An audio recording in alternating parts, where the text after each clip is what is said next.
a mensagem do programa Voz da Esperança de hoje, as 7 palavras da cruz.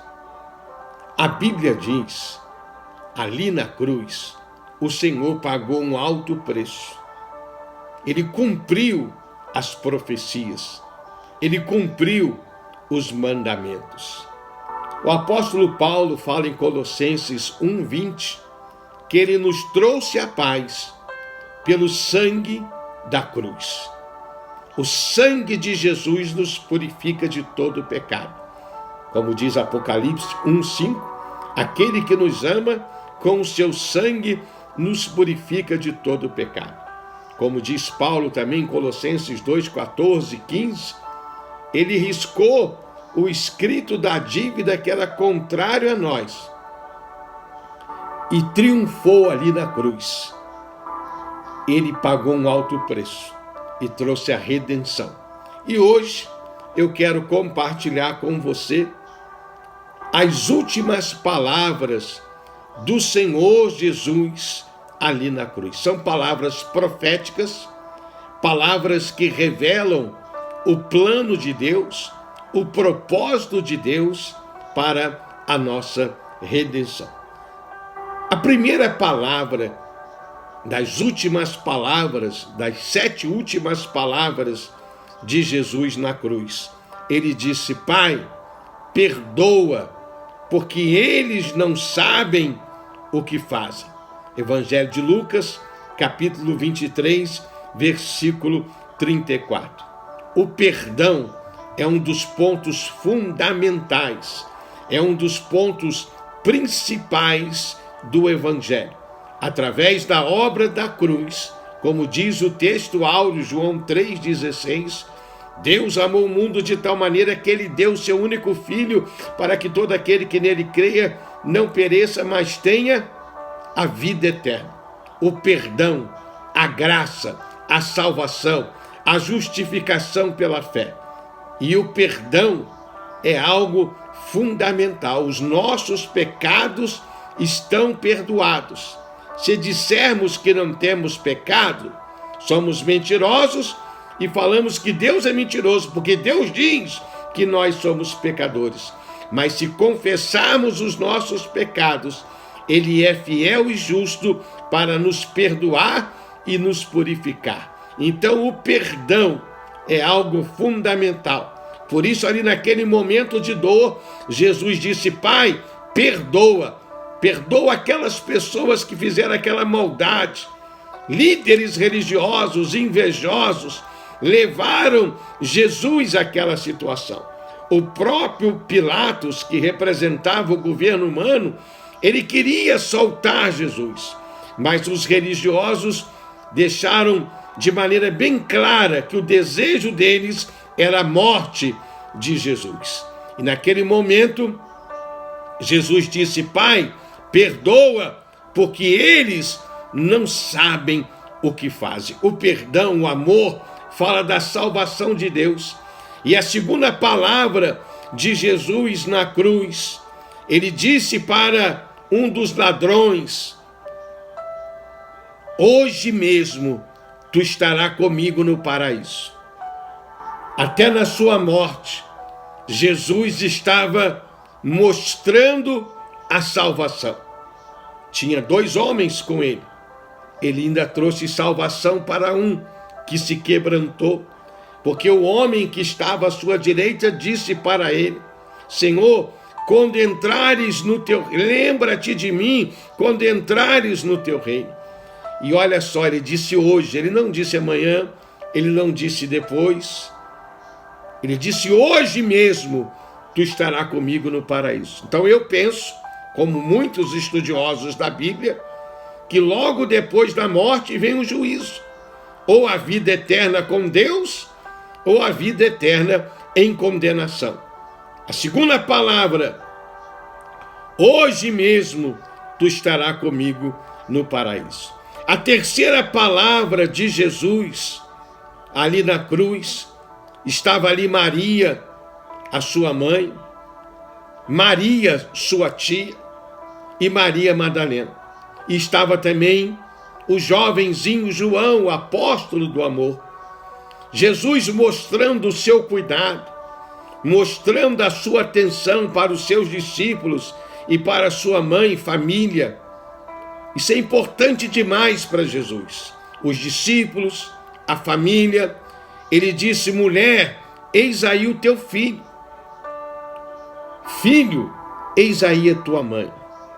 O texto não entra em detalhes, mas provavelmente João precisava dessa proteção maternal, porque Maria tinha outros filhos.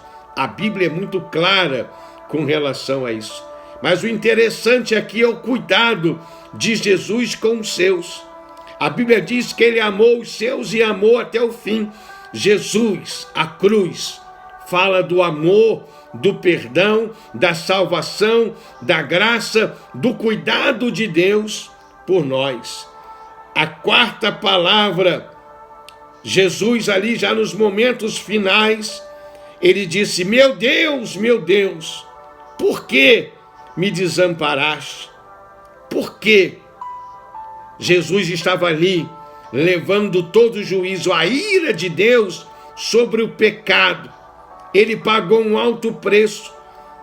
Toda a sua vida a presença de Deus era real. Naquele momento crucial da cruz, por um instante, Deus o abandonou, porque ele estava pagando um alto preço. Ele estava ali levando sobre ele. Por isso a gente fala morte vicária, morte substituta. Ele estava levando o meu, o seu, os nossos pecados. E Deus não tem aliança, Deus não tem comunhão com o pecado. Então, naquele momento, a ira de Deus estava sobre Jesus. Ele foi obediente até a morte e morte de cruz. Olha o alto preço que Jesus pagou pela nossa vida. A quinta palavra da cruz: tenho sede. Os estudiosos dessa época, eles falam que aquilo que era mais angustiante na crucificação era a sede, além das dores.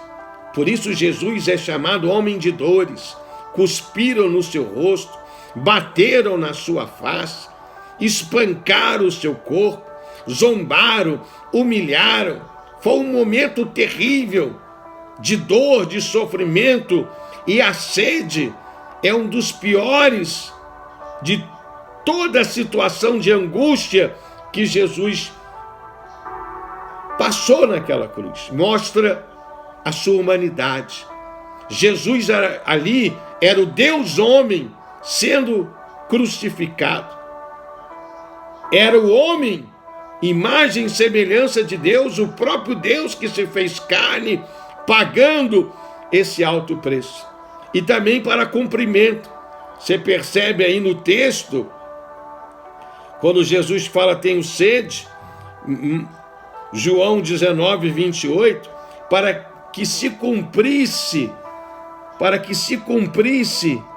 a palavra, porque isso está escrito lá no Salmo 69, no versículo 21, para que se cumprisse o que estava escrito.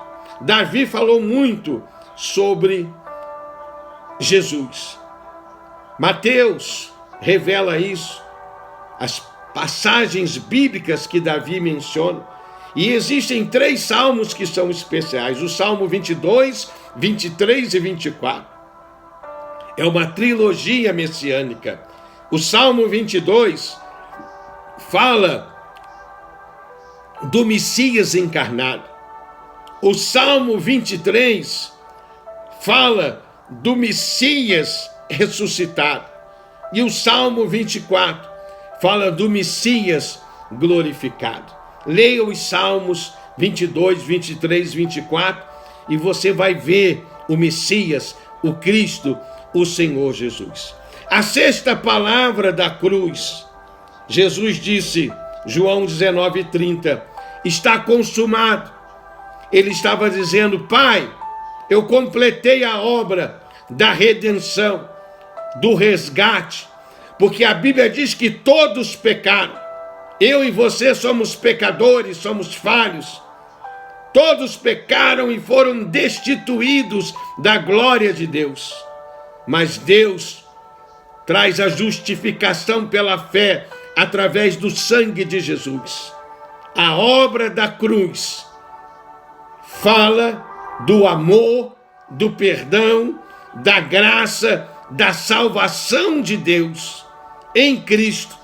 Por isso Paulo dizia que longe dele de se vangloriar por ser um pregador, a glória era a cruz.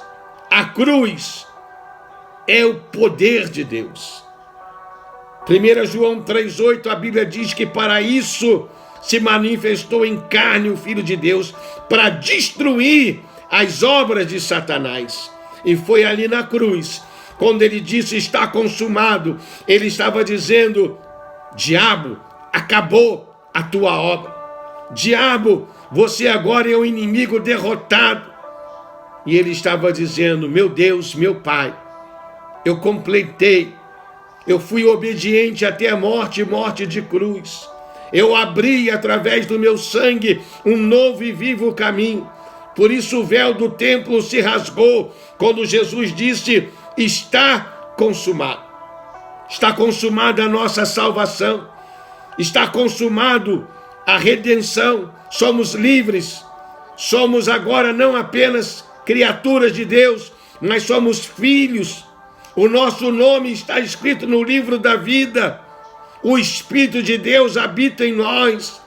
Os anjos do Senhor estão acampados ao nosso redor. Está consumado a salvação, a vitória.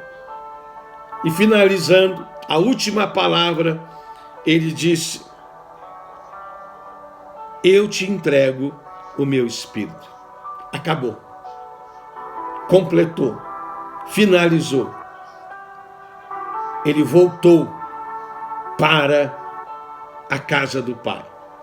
E hoje, como diz Romanos 8,34, ele está sentado à direita de Deus, onde intercede por nós. Nós temos um intercessor no céu. Na terra, Jesus era o Deus que se fez homem.